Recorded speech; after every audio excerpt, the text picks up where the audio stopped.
esse que é o nosso novo canal de comunicação entre Milaré Advogados e você, nosso cliente, amigo, parceiro, ou todos aqueles que desejam estar atualizados sobre os temas de direito ambiental. A nossa ideia é trazer todos os temas mais relevantes na seara ambiental para que a gente possa discutir de uma maneira leve e descontraída aqui, por esse nosso novo canal no YouTube. Sejam muito bem-vindos. E para iniciar os nossos trabalhos, nós preparamos um especial sobre saneamento ambiental. E para esse nosso primeiro encontro, nosso convidado mais do que especial é o próprio Dr. Edis Milaré. Ele que é sócio fundador do escritório Milaré Advogados há 25 anos, especializado no direito ambiental. Seja muito bem-vindo, Dr. Edis. Boa tarde. Muito obrigado, Juliana, pelas palavras. É uma honra muito grande, sob a sua coordenação, iniciarmos essa programação tão importante para o nosso direito ambiental e parabenizando também vocês que estão organizando tudo isso pela escolha do tema. Não podíamos estar falando de algo mais momentoso do que a questão relacionada à atualização do marco legal do saneamento ambiental. É realmente, como todos sabemos, um dos assuntos do momento, principalmente quando se observa o quadro dramático vivido pelo nosso país nessa questão. O país parece que esqueceu de 35 milhões de habitantes, de brasileiros, de irmãos, né, que não têm acesso à água potável. Parece que se esqueceu de cerca de 100 milhões de habitantes que não têm acesso ao esgoto, ao recolhimento normal de esgoto. Então, nada mais importante do que estar aqui a comentar exatamente uma nova conformação de toda essa regulação de saneamento que promete, de forma ousada, diria, de forma muito corajosa, resolver esse problema tão agudo, tão importante para nós brasileiros, do que a universalização que se promete alcançar para 13 anos, não é? Ou seja, o que se espera até 2033 é a chamada universalização, que compreende, segundo os termos da lei, dotar 99% das pessoas aqui do país com água tratada, com água pura para beber, e com um tratamento de esgoto que alcance pelo menos 90% da população. Ou seja, aí podemos até nos ombrear com países do primeiro mundo e dizer que nós ingressamos realmente no primeiro mundo. Por ora, temos que superar essas dificuldades. É, isso mesmo, doutora Edis. Por essa sua breve introdução, nós já conseguimos entender por que foi tão importante a aprovação da lei que atualizou o marco do saneamento. E aí eu gostaria de iniciar perguntando, então, quais são os principais pontos dessa lei? Será que o senhor consegue identificar para nós quais são os pilares em que ela se fundamenta? A pergunta é bastante interessante e, com certeza, não por outra, estamos organizando vários eventos para se falar sobre essa nova legislação. Então, você se ouve com muita, vamos assim, procedência quando pediu alguns pilares, porque são tantas as inovações que alguns pilares fica mais fácil falar a respeito deles. Em primeiro lugar, um dos pilares muito importantes foi a universalização de regras. Todos nós sabemos, Juliana, que hoje nós dispomos de cerca de 52 agências reguladoras. Ora, com 52 agências reguladoras, como vinha acontecendo até agora, dificilmente não haveria como se descartar problemas de conflitos entre as orientações. E um dos pontos atacados pela nova legislação foi exatamente nomear uma reguladora das reguladoras, colocando-se a Agência Nacional de Águas, que hoje passa a se chamar Agência Nacional de Águas e Saneamento Básico, como a reguladora MOR, né? Que por meio de normas de referência, traçando, como o próprio nome diz, referências, vai estabelecer uma conduta quase que harmônica. Eu digo quase porque todos os estados, por serem entes independentes, harmonicamente trabalhando com a União e com os municípios, podem estabelecer também algumas regras, mas basicamente a ANA vai traçar as normas gerais regulamentando toda essa questão, de modo que não haja conflitos de atuação e de gestão das questões ligadas ao saneamento.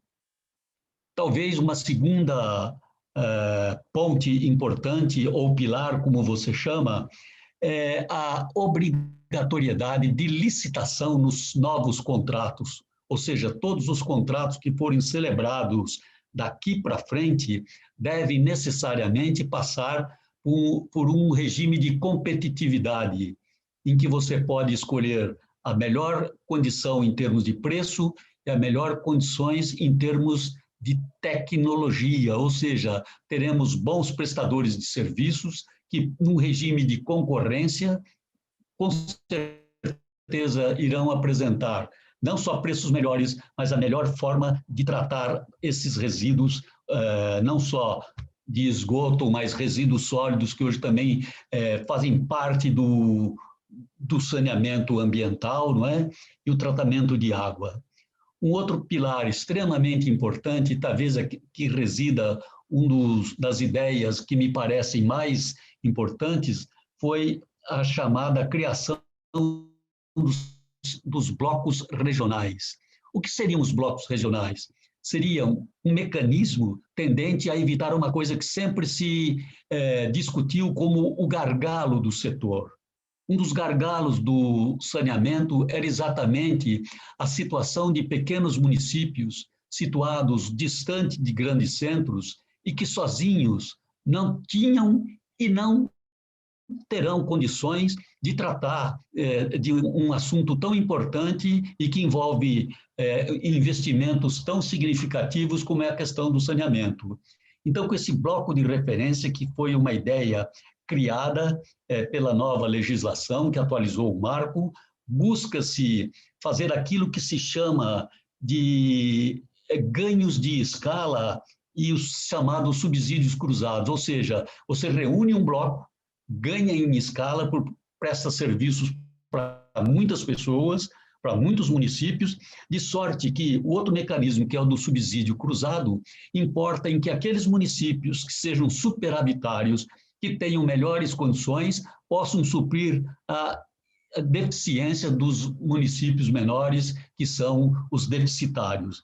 Então, essa ideia busca exatamente, através desse chamado subsídio cruzado e dos ganhos de escala, tornar possível se alcançar, naquele prazo de 13 anos, a universalização do saneamento, que é o que nós todos esperamos. Muito bem, doutora Edith. E nessa nova roupagem que o Marco do Saneamento recebeu, como fica o papel dos municípios? É a solução para todos os municípios que hoje não contam com o sistema de esgoto e de água potável? Ou acabaram-se os problemas, acabaram-se as dificuldades dos pequenos municípios? Seria muito arriscado dizer que acabaram os problemas. O setor é tão complexo, exige tais e tantos investimentos, que dizer que os problemas acabaram é muito difícil. O que eu digo é que há uma crença maior de que agora os titulares desse serviço, porque nós sabemos que, constitucionalmente falando, os titulares do serviço, via de regra, são os municípios, que continuam sendo os donos do serviço, né? E então acredito muito que, através de mecanismos trazidos pela nova legislação, como um licenciamento simplificado, como esses chamados blocos regionais, os municípios terão melhores condições, através de certames competitivos, de eleger quem melhor pode atendê-los, seja quando tem condições de prestar diretamente esse serviço, seja quando presta pelo sistema de blocos regionalizados, mas sempre atentando para o problema da licitação. E me parece que é com base nisso que será atraído o investidor particular. Não que queiramos sacrificar as estatais que até então cuidavam do saneamento. Não, sabemos que as estatais tiveram e têm o seu papel importante, mas tanto o problema é complicado que até hoje, depois de tanto tempo, nós continuamos com esse déficit social que precisamos superar. Os municípios agora, com certeza, terão um aporte muito maior no momento em que se possibilita, através de certames competitivos, trabalharem com mais recursos e viabilizarem também a universalização buscada por todos nós, repito mais uma vez. Tá certo, doutor Edson, é um alento aí para aqueles municípios pequenos lá, como a minha saudosa Sarandi, lá no interior do Rio Grande do Sul, saber que vai poder estender aí, quem sabe, o serviço de água potável e esgoto para os longínquos desse nosso país, né? Mas ao que me consta, Sarandi é uma cidade muito interessante, uma bucólica cidade, e que não terá problema nenhum, porque ela conta com os recursos próprios para resolver todos esses problemas, é o que me parece. Com certeza, doutor Edson, com certeza. Com certeza.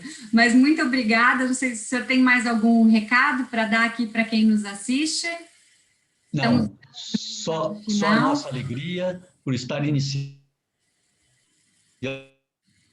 esta série de encontros e termos iniciado exatamente por um dos problemas mais sensíveis, como você já assinalou no início. Parabéns, que esta série de reportagens, de encontros, de trocas de ideias, que terá que ser a mais informal possível, alcance todos os nossos amigos, os nossos parceiros, os escritórios que, na verdade, entendemos nossos irmãos e não nossos concorrentes. Somos todos sempre irmãos nesse trabalho, nessa verdadeira cruzada de cuidar bem do nosso ambiente. Muito obrigado. Nós é que agradecemos, doutor Edson, pela participação aqui, pela disponibilidade. Agradecemos a todos que nos acompanharam aqui nesse nosso primeiro encontro do Conexão Milaré. E a gente volta logo, logo com o nosso próximo encontro, também tratando sobre o saneamento ambiental. Ficamos por aqui, esperamos vocês na próxima. Obrigada, tchau, tchau. Muito obrigado.